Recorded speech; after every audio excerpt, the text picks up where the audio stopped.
What you saying, ladies and gents? It is your boy back at Sam, and we are back again today for the Champions League predictions. I cannot wait for this. You know how I feel about the Champions League. I absolutely love the champions. I promise you I'll do that again. But I cannot wait. There are some absolutely unreal fixtures in the semi-final. We've got, first of all, getting straight into it, Real Madrid versus Chelsea. And then the second game, another class game, Paris Saint-Germain versus Man City. I cannot wait. Comment now who you think is going to win in both games, and if you don't, you're going to stub your toe and get bad luck for 2 years. So you've got to subscribe and comment.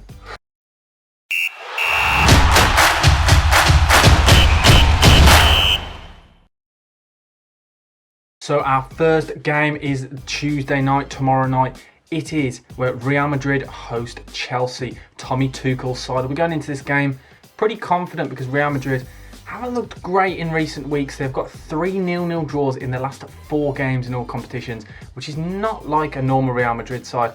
It's pretty odd to watch, and if Benzema doesn't really seem to turn up or doesn't score, there is no goals for Real Madrid, and that's quite a worrying thing. So what I would do if I was Tommy Tuchel, I keep calling him Tommy Tuchel, sorry, Thomas Tuchel, I would get on Benzema and just try and cancel him out if you can. I know it's not an easy thing to do. I say it as if it's just somebody, he's a good player, but there is only one player for Chelsea this week who will be out injured, and that is Kovacic, which is a real shame coming against his old side in Real Madrid.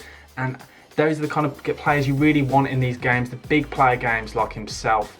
And Real Madrid have got one player who looks like he could be fit to start. Yes, you know it. It is Eden Hazard, the former Chelsea, I'd say legend. I think he's got legendary status, to be honest. But yes, Eden Hazard came on for the last 10 minutes against Real Betis on the weekend in their 0-0 draw and created more chances than any other player, which is not what, it's really not what Chelsea want to be hearing going into this game. It's not looking good for them in that sense, because I'm telling you now, he looked like he had flickers of the old Hazard, and he only played for 10 minutes. He may not start, who knows? It's kind of up to the club what they want to do. What I can see most likely happening is him coming on for the last half an hour. Who knows, but he's one player they need to keep quiet. But I do think one thing that is good for Chelsea is we've seen in recent weeks, as they did against Atletico Madrid, Chelsea, and they did it against Man City as well, countering. I really like the way they counter, and I think they'll do that against Real Madrid. There's not going to be many goals here, and I think Chelsea are going to do it here. I'm going to go for a Chelsea 1-0 away win. Now on to the second game, the other semi-final game where Paris Saint-Germain host Manchester City. And I think this is bad timing for both sides. I think they just want a week off, really. Paris Saint-Germain coming into this game, and they're really having to push in the Ligue 1, which is not like normal years, with Paris Saint-Germain sitting second behind Lille.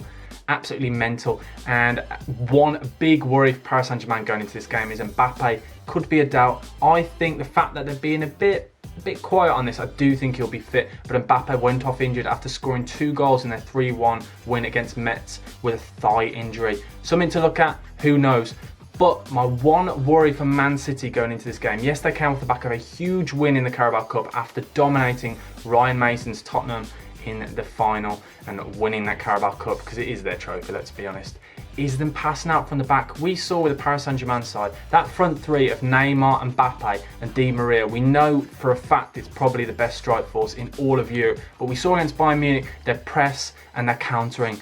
And I do worry, because I still see a mistake in players like John Stones, Ruben Diaz, Laporte, as we saw in the Carabao Cup. They've all got an occasional mistake in them, and I still don't trust them. And I think that front three could really utilise that and really play on the fact that there still can be a bit iffy. I don't know if it might be just me, but that is one thing definitely to look out for. But De Bruyne, yes, he is out, but Gundogan looked class, looked back like the player who scored all the goals he has done this season in the Carabao Cup final. One other thing is Manchester City have struggled in recent weeks against some big sides, and sides who like to give them the ball in, and when I say give them the ball as in big teams, we've seen Man United, Chelsea, Leeds, which was a shock, and Dortmund in the second leg did dominate for parts, but I do think Paris Saint-Germain will just have that edge going into this game.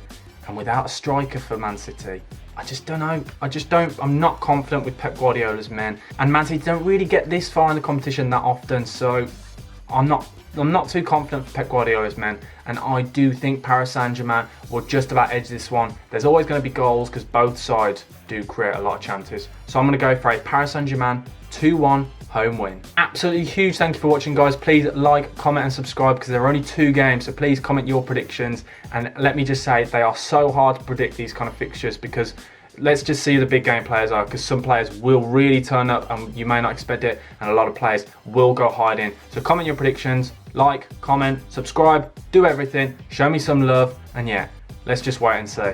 So Buckout Sam, over and out. Thank you. Goodbye.